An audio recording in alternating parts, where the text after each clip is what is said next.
bonjour. Nicolas Poincaré, votre portrait, c'est celui de Sue Gray. Sue Gray, c'est la mystérieuse fonctionnaire anglaise qui vient de rendre son rapport sur le Partygate, le scandale des fêtes que vous nous avez raconté la semaine dernière, des fêtes arrosées de Boris Johnson pendant le confinement. Oui, et ce rapport donc de l'honorable Madame Gray a en partie été rendu public hier.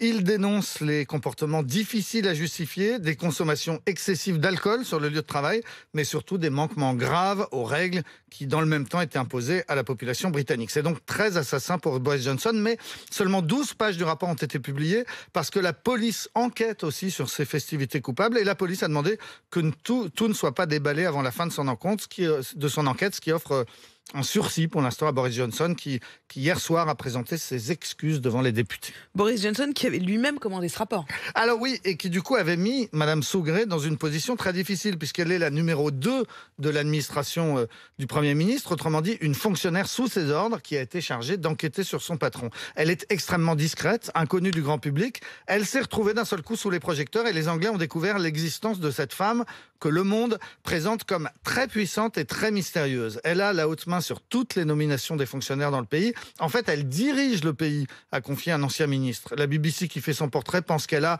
63 ou 64 ans, on ne sait pas bien.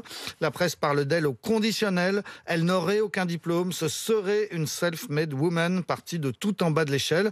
On raconte qu'elle a à un moment quitté la fonction publique pour ouvrir un pub en Irlande du Nord, au plus fort de la guerre entre catholiques et protestants dans les années 80. Et certains se demandent si en réalité, derrière son bar, elle ne travaillait pas à l'époque pour les services secrets. Elle a la réputation d'être d'une totale intégrité. Elle a déjà fait tomber un ministre parce qu'il avait des contenus pornographiques dans son ordinateur, ou plutôt parce qu'il avait menti en disant qu'il n'avait pas de contenu pornographique. Voilà en tout cas le portrait très atypique de cette femme qui a maintenant l'avenir de Boris Johnson entre ses mains.